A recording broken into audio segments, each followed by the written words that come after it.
अंजना जी, सबसे पहले तो बेशर्मी की हद के बारे में प्रधानमंत्री जी ने बोला था नांदेड़ में पिछली बार जब वो वहां भाषण दे रहे थे पिछले चुनावों के पहले, और कहा था कि आदर्श घोटाले में जिनका नाम आया है उनको सजा नहीं दी गई और ये बेशर्मी की हद है।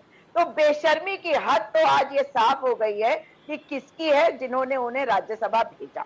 मगर कमाल तो ये है कि आज जिस बारे में बात हो रही है, अगर मैं सिर्फ और सिर्फ उसी पे कंसंट्रेट करूं, तो भ्रष्टाचार के चैंपियन के साथ साथ भ्रष्टाचार के स्टार प्रचारक प्रधानमंत्री नरेंद्र मोदी जी आज भाषण दे रहे हैं। आज जो लोगों को बता रहे हैं कि कैसे इलेक्टोरल बॉन्ड कितनी बढ़िया स्कीम है, वो बताती है कि ये माननीय उच्चतम न्यायालय का सम्मान ही नहीं करते। मगर एक बात जरूर है, जब वो कहते हैं कि जिन लोगों ने इसका विरोध किया उन्हें बाद में पछताना पड़ेगा, तो भाई ये जानना चाहते हैं कि भाई किसको धमकी दिया जा रहा है।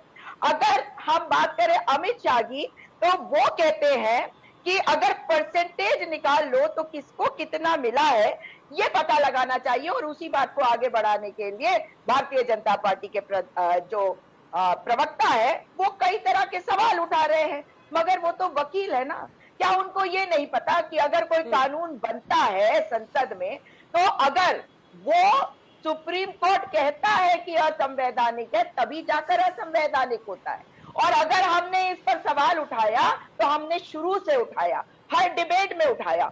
मगर भाई इनके तो कई प्रवक्ता आकर ये भी कहकर जा चुके हैं कि नहीं, हमने इसका समर्थन किया, तो झूठ की पराकाष्ठा तो भारतीय जनता पार्टी है।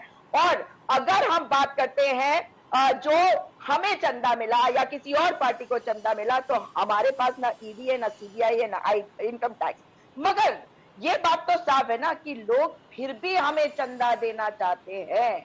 इतनी पारदर्शी अगर स्कीम है जिसकी पारदर्शिता केवल प्रधानमंत्री के पास थी, अब तक केवल प्रधानमंत्री जानते थे कि किसको कितना पैसा मिल रहा है, तो उनकी हिम्मत की दाद देनी चाहिए जिन्होंने अन्य पार्टियों को पैसा दिया। पहली बात।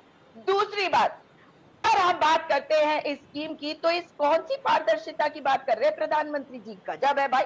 पहले कहते हैं कि ये स्कीम का हम डेटा नहीं देंगे, जब माननीय उच्चतम न्यायालय के आदेशों के तहत इस स्कीम का डेटा साझा करना पड़ता है, तो आकर कहते हैं देखो कितनी बढ़िया स्कीम मैं लाया हूं, और सबको इसका ट्रेल पता चल गया। अरे ट्रेल तो बड़ी मुश्किल से दिया आपने, यही तो केस था। मतलब राइट टू प्रिवेसी से राइट टू इंफॉर्मेशन सबसे ज्यादा जरूरी है, क्योंकि हम लोकतंत्र में रहते हैं। हमारे को पता चलना चाहिए कि पैसा आखिर कौन सी पार्टी को कितना मिल रहा है, ताकि जनता के सामने स्थिति साफ हो कि कौन सी पार्टी पैसा लेकर क्या कर रही है। और आखिरी बात कह रही है, आपने देखा कि सिलक्यारा टनल का जो उदाहरण है इस वक्त, वो बहुत महत्वपूर्ण है। क्यों?